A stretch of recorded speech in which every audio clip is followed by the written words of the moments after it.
ஓம் சாந்தி. 9/3/2025 அவ்யக்த பாப்தாதா திருப்புதல் தேதி 20/3/2004. இந்த ஆண்டு விசேஷமாக ஜீவன் முக்தி ஆண்டாக கொண்டாடுங்கள். ஒற்றுமை மற்றும் ஒருநிலைப்படுத்தும் சக்தியின் மூலம் தந்தையை வெளிப்படுத்துங்கள். இன்று அன்பு கடல் நாலாபுறங்களிலும் உள்ள அன்பான குழந்தைகளை பார்த்து கொண்டு இருக்கிறார். தந்தைக்கும் குழந்தைகளின் மீது உள்ளபூர்வமான அன்பு இருக்கிறது. குழந்தைகளுக்கும் திலாராம் தந்தையின் மீது உள்ளபூர்வமான அன்பு இருக்கிறது. இந்த பரமாத்மா அன்பு, உள்ளபூர்வமான அன்பு தந்தை மற்றும் குழந்தைகள் மட்டுமே அறிவர். பரமாத்மா அன்பிற்கு தகுதியானவர்கள் பிராமண ஆத்மாக்களாகிய நீங்கள்தான். பக்த ஆத்மாக்கள் பரமாத்மா அன்பிற்கு ஏங்கிக் கொண்டு இருக்கிறார்கள், அழைத்து கொண்டு இருக்கிறார்கள். பாக்கியம் நிறைந்த பிராமண ஆத்மாக்களாகிய நீங்கள் அந்த அன்பிற்கு பாத்திரமானவர்கள். குழந்தைகளுக்கு விசேஷ அன்பு ஏன் இருக்கிறது என்பதை பாப் தாதா அறிவார். ஏனென்றால் இந்த நேரத்தில்தான் அனைத்து பொக்கிஷங்களுக்கும் எஜமானராகிய தந்தையின் மூலம் அனைத்து பொக்கிஷங்களும் கிடைக்கிறது. பொக்கிஷங்கள் இந்த ஒரு பிறவிக்கு மட்டுமல்ல, அநேக பிறவிகளுக்கு. இது அழிவற்ற பொக்கிஷம் உங்கள் கூடவே இருக்கும். பிராமண ஆத்மாக்களாகிய நீங்கள் அனைவரும் உலகத்தினரை போல வெறும் கையுடன் செல்ல மாட்டீர்கள். அனைத்து பொக்கிஷங்களும் கூடவே இருக்கும். எனவே இப்படிப்பட்ட அழிவற்ற பொக்கிஷங்களின் பிராப்தியை அடைவதற்கான போதை இருக்கிறது தானே. மேலும் அனைத்து குழந்தைகளும் அழிவற்ற பொக்கிஷங்களை சேமித்துள்ளீர்கள் தானே. சேமிப்பின் போதை, சேமிப்பின் மகிழ்ச்சி எப்பொழுதும் இருக்கிறது. ஒவ்வொருவரின் முகத்திலும் பொக்கிஷங்கள், சேமிப்பின் ஜொலிப்பு தென்படுகிறது. தந்தையின் மூலம் என்ன பொக்கிஷங்கள் கிடைத்திருக்கிறது என்பதை அறிவீர்கள் தானே. தனது சேமிப்பு கணக்கை என்றாவது சோதித்து பார்த்து இருக்கிறீர்களா? அனைத்து குழந்தைகளுக்கும் ஒவ்வொரு பொக்கிஷத்தையும் தந்தை அளவற்று கொடுத்திருக்கிறார். சிலருக்கு குறைவாக, சிலருக்கு அதிகம் கொடுப்பது கிடையாது. ஒவ்வொரு குழந்தையும் வற்றாத, துண்டிக்கப்படாத அழிவற்ற பொக்கிஷங்களுக்கு எஜமானர்களாக இருக்கிறீர்கள். குழந்தை ஆவது என்றால் பொக்கிஷங்களுக்கு எஜமானர் ஆவது. எனவே எவ்வளவு பொக்கிஷங்களை பாப்தாதா கொடுத்திருக்கிறார் என்பதை வெளிப்படுத்துங்கள். அனைத்தையும் விட முதல் பொக்கிஷம் ஞான செல்வம். ஆக அனைவருக்கும் ஞான செல்வம் கிடைத்திருக்கிறதா அல்லது அடைய வேண்டுமா? நல்லது. சேமிப்பாகவும் இருக்கிறதா அல்லது சிறிது சேமிப்பாக ஆகியிருக்கிறது, சிறிது செலவாகி விட்டதா? ஞான செல்வம் என்றால் புத்திசாலியாகி 3 காலங்களையும் உணர்ந்தவராகி காரியம் செய்வதாகும். ஞானம் நிறைந்தவர்களாக ஆக வேண்டும். நிறைந்த ஞானம் மற்றும் 3 காலங்களின் ஞானத்தை புரிந்து கொண்டு ஞான செல்வத்தை காரியத்தில் பயன்படுத்த வேண்டும். இந்த ஞான பொக்கிஷத்தின் மூலம் நடைமுறை வாழ்க்கையில் ஒவ்வொரு காரியத்தில் பயன்படுத்துவதன் மூலம் விதியின் மூலம் வெற்றி கிடைக்கிறது. அநேக பந்தனங்களிலிருந்து முக்தி மற்றும் ஜீவன் முக்தி கிடைக்கிறது. அனுபவம் செய்கிறீர்களா? சத்தியுகத்தில் ஜீவன் முக்தி கிடைக்கும் என்பது கிடையாது. இப்பொழுது இந்த சங்கமயுக வாழ்க்கையிலும் அநேக எல்லைக்கு உட்பட்ட பந்தனங்களிலிருந்து முக்தி கிடைத்து விடுகிறது. வாழ்க்கை பந்தனமற்றதாக ஆகிவிடுகிறது. அறிவீர்கள் அல்லவா? எத்தனை பந்தனங்களிலிருந்து விடுபட்டு விட்டீர்கள். எத்தனை விதமான ஐயோ ஐயோ என்பதிலிருந்து முக்தியாகி விட்டீர்கள். மேலும் எப்பொழுதும் ஐயோ ஐயோ என்பது நீங்கி ஆஹா என்ற பாடலை பாடிக்கொண்டே இருக்கிறீர்கள். ஒருவேளை ஏதாவது ஒரு விஷயத்தில் வாயினால் அல்ல, சங்கல்பத்திலும் கனவிலும் கூட ஐயோ என்பது வந்துவிட்டால் ஜீவன் முக்தி நிலை இல்லை. ஆஹா ஆஹா இவ்வாறு இருக்கிறீர்களா? தாய்மார்கள் ஐயோ ஐயோ என்று கதறுவது இல்லைதானே. அவ்வப்பொழுது வந்து விடுகிறதா? பாண்டவர்களுக்கு வருகிறதா? மனதில் கூறாவிட்டாலும் மனதில் சங்கல்பத்திலும் கூட ஏதாவது ஒரு விஷயத்தில் ஐயோ என்று கூறினால் பறக்க முடியாது. ஐயோ என்றால் பந்தனம் மற்றும் பறப்பது. பறக்கும் கலை என்றால் ஜீவன் முக்தி. முக்தி, பந்தனங்களிலிருந்து விடுபட்டு இருப்பது. எனவே சோதனை செய்யுங்கள். ஏனென்றால் பிராமண ஆத்மாக்கள் எதுவரை அவர்கள் பந்தனத்திலிருந்து விடுபடவில்லையோ, தங்கத்தினால் ஆன பந்தனம் அல்லது வைரத்தினால் ஆன பந்தனம் என்று கயிறு கட்டப்பட்டு இருந்தால் அனைத்து ஆத்மாக்களுக்காகவும் முக்தியின் கதவு திறக்க முடியாது. நீங்கள் பந்தனங்களிலிருந்து விடுபட்டவர் ஆவதன் மூலம் அனைத்து ஆத்மாக்களுக்கும் முக்திக்கான கதவு திறக்கப்பட்டு விடும். எனவே கதவு திறப்பதற்கு அல்லது அனைத்து ஆத்மாக்களையும் துக்கத்திலிருந்து, அமைதியற்ற தன்மையிலிருந்து முக்தியை கொடுக்கும் பொறுப்பு உங்களிடம் இருக்கிறது. எனவே எனது பொறுப்பை நான் எந்த அளவிற்கு கடைபிடித்து இருக்கிறேன் என்று சோதனை செய்யுங்கள். நீங்கள் அனைவரும் பாப் தாதாவுடன் உலக மாற்றம் செய்வதற்கான காரியத்தின் ஒப்பந்தத்தை எடுத்து இருக்கிறீர்கள். ஒப்பந்தக்காரர்களாக இருக்கிறீர்கள், பொறுப்பாளர்களாக இருக்கிறீர்கள். தந்தை விரும்பினால் அனைத்தையும் செய்துவிட முடியும். ஆனால் தந்தைக்கு குழந்தைகளின் மீது அன்பு இருக்கிறது. ஆனால் தனியாக செய்ய விரும்பவில்லை. அவதாரம் எடுத்த உடனேயே குழந்தைகளாகிய உங்களையும் அவதரித்து விட்டார். சிவராத்திரி கொண்டாடினீர்கள் அல்லவா? யாருக்கு கொண்டாடினீர்கள்? பாப்தாதாவிற்கு மட்டுமா? உங்கள் அனைவருக்காகவும் கொண்டாடினீர்கள். தந்தைக்கு ஆரம்பத்திலிருந்து கடைசி வரைக்கும் துணையாக இருக்கிறீர்கள். இந்த போதை இருக்கிறதா? ஆரம்பத்திலிருந்து கடைசி வரை துணையாக இருக்கிறோம். பகவானுக்கு துணையாக இருக்கிறீர்கள். ஆக இந்த ஆண்டின் கடைசி சந்திப்பில் அனைத்து குழந்தைகளிடத்திலும் இதையே விரும்புகிறார். என்ன விரும்புகிறேன் என்று கூறட்டுமா? செய்ய வேண்டி இருக்கும். வெறுமனே கேட்டால் மட்டும் போதாது, செய்ய வேண்டி இருக்கும். ஆசிரியர்கள் சரிதானே? கைகளை உயர்த்துங்கள். ஆசிரியர்கள் விசிறி அசைத்துக் கொண்டிருக்கின்றனர். வெப்பமாக இருக்கிறது. நல்லது. அனைத்து ஆசிரியர்களும் செய்வீர்களா மற்றும் செய்விப்பீர்களா? செய்விக்கவும் வேண்டும், செய்யவும் வேண்டும். நல்லது. காற்றும் வீசிக்கொண்டிருக்கிறது. கைகளையும் அசைத்துக் கொண்டு இருக்கிறீர்கள். காட்சி நன்றாக இருக்கிறது. மிக்க நன்று. ஆக பாப்தாதா இந்த பருவத்தின் கடைசியில் ஒரு புதுவிதமான தீபாவளியை கொண்டாட விரும்புகிறார். புரிந்ததா? புதுவிதமான தீபாவளி கொண்டாட விரும்புகிறார். நீங்கள் அனைவரும் தீபாவளி கொண்டாட தயாராக இருக்கிறீர்களா? யார் தயாராக இருக்கிறீர்களோ அவர்கள் கைகளை உயர்த்துங்கள். அப்படியே ஆம் என்று கூறிவிடக் கூடாது. பாப்தாதாவை மகிழ்விப்பதற்காக கை உயர்த்தக்கூடாது. மனதார உயர்த்த வேண்டும். நல்லது. பாப்தாதா தனது மனதின் ஆசைகளை நிறைவேற்றக்கூடிய எரியும் தீபங்களை பார்க்க விரும்புகிறார். பாப்தாதாவின் ஆசை தீபங்களின் தீபாவளியை கொண்டாட விரும்புகிறார். புரிந்ததா? எப்படிப்பட்ட தீபாவளி? தெளிவானதா? பாப்தாதாவின் ஆசையின் தீபம் இது. இந்த ஆண்டு பருவம் முடிவடைந்து விட்டது. பாப்தாதா கூறியிருந்தார், நீங்கள் அனைவரும் கூட சங்கல்பம் செய்திருந்தீர்கள். நினைவு இருக்கிறதா? சிலர் அந்த சங்கல்பத்தை எண்ணத்தின் அளவில் மட்டுமே நிறைவேற்றி இருக்கிறீர்கள்.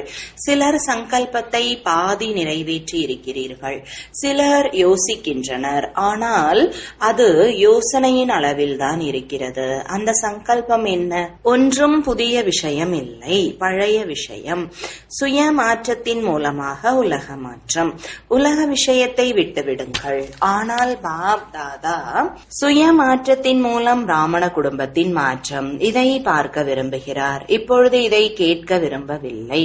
இப்படி இருந்திருந்தால் இப்படி ஆகியிருக்கும். இவர் மாறினால் நான் மாறுவேன், இவர் செய்தால் நான் செய்வேன். இதில் பிரம்மா பாபா விசேஷமாக கூறிக்கொண்டிருக்கிறார். ஒவ்வொரு குழந்தையும் இதில் எனக்கு சமம். அர்ஜுனன் ஆகுங்கள். இதில் முதலில் நான், இந்த நான் நன்மைக்கான நான் ஆகும். மற்றபடி எல்லைக்கு உட்பட்ட நான் கீழே விழ வைத்து விடும். இதற்கு கதையும் இருக்கிறது. முதலில் நான் அர்ஜுனன் என்றால் நம்பர் 1, வரிசைப்படியாக கிடையாது. முதல் நம்பர் ஆக நீங்கள் 2ஆம் நம்பர் ஆக விரும்புகிறீர்களா? விரும்புகிறீர்களா அல்லது முதல் நம்பராக விரும்புகிறீர்களா? சில காரியங்களில் பாப்தாதா பார்த்தார். கேலியான விஷயம். குடும்ப விஷயத்தை கூறுகிறேன். குடும்பத்தினர் அமர்ந்திருக்கிறீர்கள் அல்லவா? அப்படிப்பட்ட சில காரியங்கள் செய்கிறீர்கள். பாப்தாதாவிடம் செய்தி வருகிறது. சில காரியம், சில நிகழ்ச்சிகள் விசேஷ ஆத்மாக்களின் பொருட்டு நடைபெறும். ஆக பாப்தாதாவிடம் தாதிகளிடம் செய்தி வருகிறது. ஏனென்றால் தாதிகள் சாக்காரத்தில் இருக்கிறார்கள். பாப்தாதாவிடம் சங்கல்பம் வந்தடைகிறது. என்ன சங்கல்பம் வந்தடைகிறது? இதில் எனக்கும் பெயர் ஏற்பட வேண்டும். நான் குறைந்தவனா என்ன? எனக்கு ஏன் பெயர் கிடைக்கவில்லை? தந்தை கூறுகிறார், ஹே அர்ஜுனா, என்பதில் உன்னுடைய பெயர் ஏன் இல்லை? இருக்க வேண்டும் தானே? அல்லது இருக்கக்கூடாதா? இருக்க வேண்டுமா? எதிரில் மகாரதிகள் அமர்ந்திருக்கின்றனர். இருக்க வேண்டும் அல்லவா? இருக்க வேண்டுமா? ஆக பிரம்மா பாபா எதை செய்து காண்பித்தாரோ, யாரையும் பார்க்கவில்லை, இவர் செய்யவில்லை, அவர் செய்யவில்லை என்பதை பார்க்கவில்லை. முதலில் நான், இதில் நான் முன்பே கூறியிருந்தேன். அநேக விதமான ராயலான ரூபத்தின் நான் கூறியிருந்தேன் அல்லவா? அவை அனைத்தும் அழிந்துவிடும். எனவே இந்த பருவத்தின் கடைசியில் பாப்தாதாவின் ஆசை பிரம்மா குமார், பிரம்மா குமாரி என்று கூறிக்கொள்ளும், ஏற்றுக்கொள்ளும், அறிந்திருக்கும் ஒவ்வொரு பிராமண ஆத்மாவும், ஒவ்வொரு குழந்தையும் சங்கல்பத்தில் இருக்கும் எல்லைக்கு உட்பட்ட பந்தனங்களிலிருந்து முக்தி அடைய வேண்டும். பிரம்மா பாபாவிற்கு சமமாக பந்தனங்களிலிருந்து முக்தி, ஜீவன் முக்தி, பிராமண வாழ்க்கையில் முக்தி, சாதாரண வாழ்க்கையிலிருந்து முக்தி அல்ல. பிராமணன் உயர்ந்த ஜீவன் முக்தி. இந்த ஆண்டு விசேஷமாக இதை கொண்டாடுங்கள். ஒவ்வொரு ஆத்மாவும் எந்த அளவிற்கு தனது சூக்ஷ்ம பந்தனங்களை அறிவீர்களோ அந்த அளவிற்கு மற்றவர்கள் அறிந்திருக்க முடியாது. பாப்தாதா அறிவார். ஏனென்றால் பாப்தாதாவிடம் தொலைக்காட்சி இருக்கிறது. மனதிற்கான தொலைக்காட்சி, தேகத்திற்கானது அல்ல. அடுத்த பருவம் இருக்கும் தானே? அல்லது விடுப்பு கொடுத்து விடலாமா? ஒரு ஆண்டு விடுப்பு கொடுக்கலாமா? ஒரு ஆண்டு விடுப்பு கொடுக்க வேண்டுமா இல்லையா? பாண்டவர்கள் ஒரு ஆண்டு விடுப்பு கொடுக்கலாமா? தாதி கூறிக்கொண்டிருக்கிறார், மாதத்தில் 15 நாட்கள் விடுப்பு. நல்லது, மிகவும் நல்லது. விடுப்பு கொடுக்க கூடாது என்று யார் கூறுகிறீர்களோ அவர்கள் கை உயர்த்துங்கள். கொடுக்க கூடாதா? நல்லது. மேலே கேலரியில் அமர்ந்திருப்பவர்கள் கை அசைக்கவில்லை. முழு சபையும் கைகளை அசைக்கின்றனர். மிக நல்லது. தந்தை எப்பொழுதும் குழந்தைகளுக்கு சரி சரி என்று கூறுகிறார். சரிதானே? இப்பொழுது குழந்தைகள் தந்தைக்கு எப்பொழுது சரி என்று கூறுவீர்கள்? தந்தை சரி என்று கூறிவிட்டார். தந்தை இப்பொழுது ஒரு நிபந்தனை கொடுக்கிறார். நிபந்தனையை ஏற்றுக்கொள்வீர்களா? அனைவரும் சரி என்று கூறுங்களேன். பக்கா. சிறிது கூட கவனக்குறைவாக இருக்க மாட்டீர்களா? இப்பொழுது அனைவரின் முகத்தையும் தொலைக்காட்சியில் பாருங்கள். நன்றாக இருக்கிறது. தந்தைக்கும் மகிழ்ச்சி ஏற்படுகிறது. அனைத்து குழந்தைகளும் சரி சரி என்று கூறக்கூடியவர்களாக இருக்கிறீர்கள். ஆக பாப்தாதா இதைதான் விரும்புகிறார். யாரும் காரணம் கூறக்கூடாது. இந்த காரணம், இந்த காரணம், ஆகையால் இந்த பந்தனம் இருக்கிறது. பிரச்சனை அல்ல, சமாதான சொரூபம் ஆக வேண்டும். மேலும் கூடவே இருப்பவர்களையும் ஆக்க வேண்டும். ஏனென்றால் நேரத்தில் நிலையை பார்த்து கொண்டிருக்கிறீர்கள். ஊழல் எவ்வளவு அதிகரித்து கொண்டிருக்கிறது. ஊழல், அட்டூழியம் மிகவும் அதிகரித்து கொண்டிருக்கிறது. உயர்ந்த நிலைக்கான கொடி முதலில் ஒவ்வொரு பிராமண ஆத்மாவின் மனதிலும் பறக்க வேண்டும். அப்பொழுதுதான் உலகில் பறக்கும். எத்தனையோ சிவராத்திரியை கொண்டாடி விட்டீர்கள். ஒவ்வொரு சிவராத்திரி அன்றும் இதையே சங்கல்பம் செய்கிறீர்கள். உலகில் தந்தையின் கொடியை பறக்க வைக்க வேண்டும். உலகில் இந்த தந்தையை வெளிப்படுத்தும் கொடியை பறக்க வைப்பதற்கு முன்னால் ஒவ்வொரு பிராமணரும் தனது மனதில் இதய சிம்மாசனத்தில் எப்பொழுதும் தந்தையின் கொடியை பறக்க வைக்க வேண்டும். இந்த கொடி பறக்க வைப்பதற்கு 2 வார்த்தைகள் ஒவ்வொரு காரியத்திலும் கொண்டு வர வேண்டியிருக்கும். காரியத்தில் கொண்டு வர வேண்டும், சங்கல்பத்தில் அல்ல, புத்தியில் அல்ல, உள்ளத்தில், காரியத்தில், சம்பந்தத்தில், தொடர்பில் கொண்டு வர வேண்டும். கடினமான வார்த்தை அல்ல, பொதுவான வார்த்தை. அது ஒன்று. அனைத்து சம்பந்தம் தொடர்பில் தங்களுக்குள் ஒற்றுமை. அநேக சம்ஸ்காரம் இருந்தாலும் வேற்றுமையில் ஒற்றுமை. 2வது, எந்த உன்னதமான சங்கல்பம் செய்தாலும் பாப் தாதாவிற்கு மிகவும் பிடித்திருக்கிறது. நீங்கள் சங்கல்பம் செய்யும் பொழுது பாப் தாதா அந்த சங்கல்பத்தை பார்த்து கேட்டு மிகவும் மகிழ்ச்சி அடைகிறார். ஆஹா குழந்தையே, ஆஹா உன்னதமான சங்கல்பம். ஆனால் அங்கு ஆனால் என்பது வந்து விடுகிறது. வரக்கூடாது, ஆனால் வந்து விடுகிறது. சங்கல்பத்தில் அதிகபட்சம், அதாவது 90%. சில குழந்தைகளிடம் மிக மிக நன்றாக இருக்கிறது. பாப்தாதா நினைக்கின்றார், இன்று இந்த குழந்தையின் சங்கல்பம் மிகவும் நன்றாக இருக்கிறது, முன்னேற்றம் ஏற்பட்டுவிடும். ஆனால் வார்த்தையில் சிறிது குறைந்து விடுகிறது, செயலில் இன்னும் 3/4 பங்கு குறைந்து விடுகிறது, கலப்படமாகி விடுகிறது.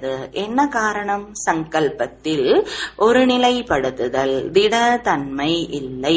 ஒருவேளை சங்கல்பத்தில் ஒருமுகத்தன்மை இருந்தால் ஒருமுகத்தன்மை வெற்றிக்கான சாதனம், அதில் வித்தியாசம் ஏற்பட்டு விடுகிறது. திடத்தன்மை வெற்றிக்கான சாதனம். என்ன காரணம்? முடிவில் ஒரே ஒரு விஷயத்தை பாப்தாதா பார்த்தார்.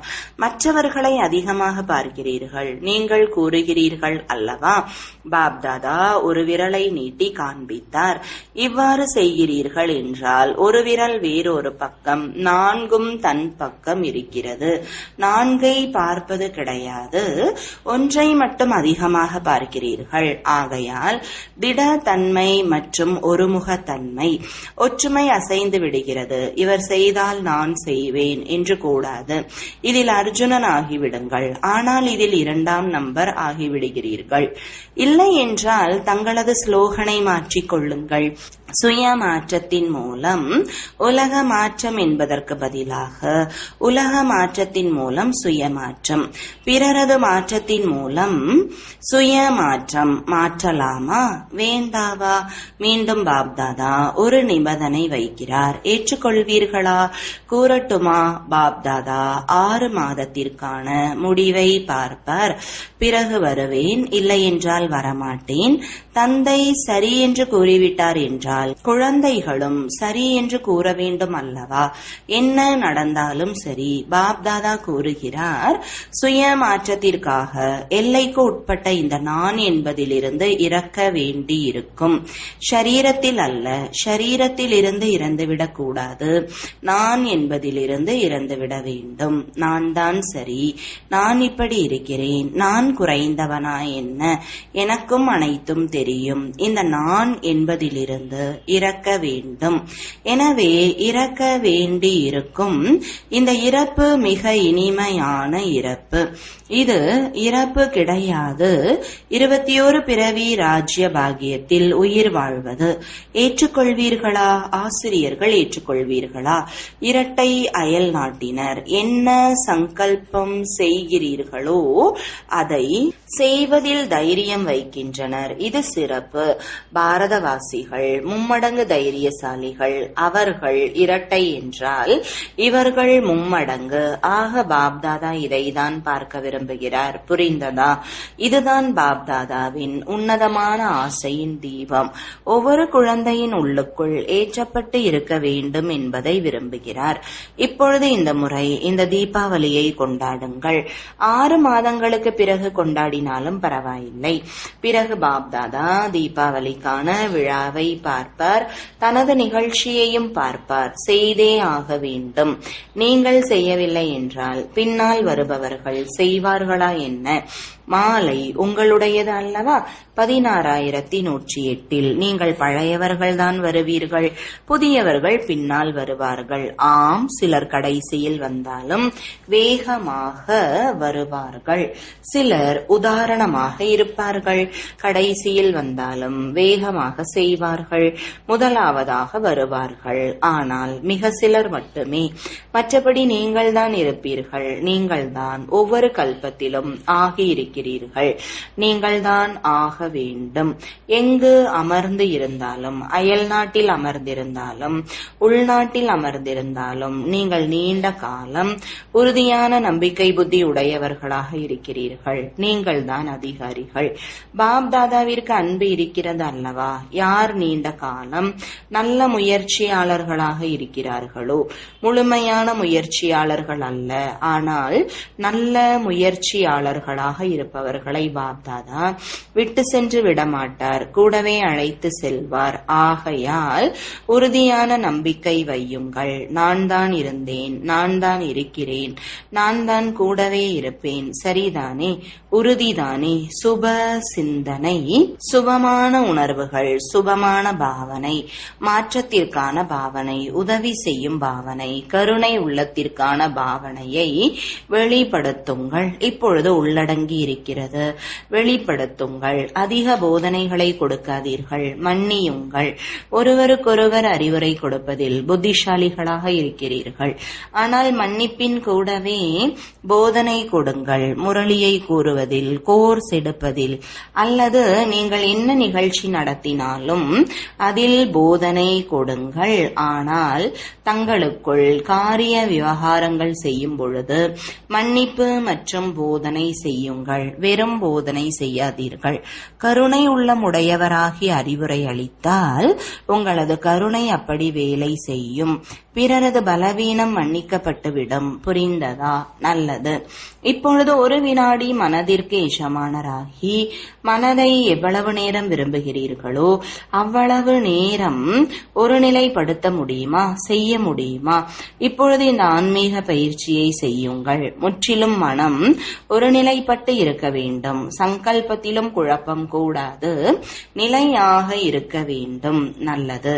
நாலாபுறங்களிலும் உள்ள அனைத்து அழிவற்ற அளவற்ற பொக்கிஷங்களுக்கு எஜமானர்கள்.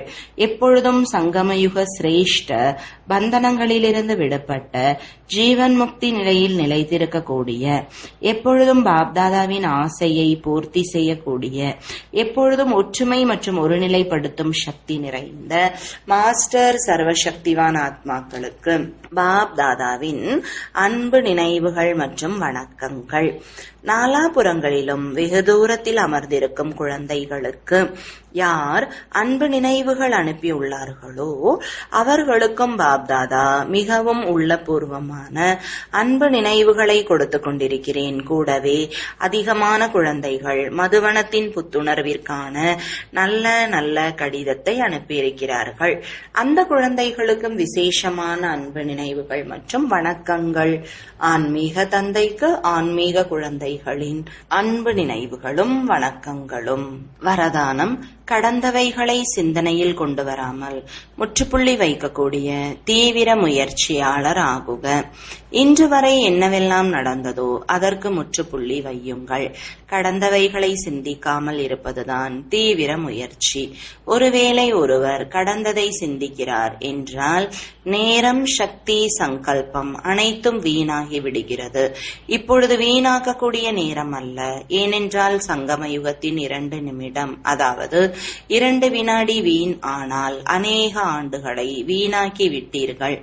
ஆகையால் நேரத்தின் மகத்துவத்தை அறிந்து இப்பொழுது முடிந்து போனவைகளுக்கு முற்றுப்புள்ளி வையுங்கள். முற்றுப்புள்ளி வைப்பது என்றால் அனைத்து பொக்கிஷங்களிலும் நிறைந்தவராவது. ஸ்லோகன்: ஒவ்வொரு சங்கல்பமும் உன்னதமாக ஆகும் பொழுது தனக்கும் உலகிற்கும் நன்மை ஏற்படும். அவ்யக்த சமிஞ்சை: உண்மை மற்றும் பண்பாடு என்ற நாகரிகத்தை தாரணை செய்யுங்கள். ஞானத்தின் எந்த ஒரு விஷயத்தையும் அதிகாரத்தின் கூடவே சத்தியம் மற்றும் பண்பாட்டுடன் சந்தோஷத்துடன் பேசுங்கள். சங்கோஜத்துடன் அல்ல. வெளிப்படுத்துவதற்கு முதலில் தன்னை வெளிப்படுத்துங்கள். பயமற்றவர்களாக ஆக்குங்கள். சொற்பொழிவின் போது வார்த்தைகள் குறைவாக இருக்க வேண்டும், ஆனால் அவ்வளவு சக்திசாலியாக இருக்க வேண்டும். அதில் தந்தையின் அறிமுகம் மற்றும் அன்பு கலந்திருக்க வேண்டும். அந்த அன்பு காந்தம் போன்று ஆத்மாக்களை பரமாத்மாவின் பக்கமாக ஈர்க்க வேண்டும். ஓம் சாந்தி.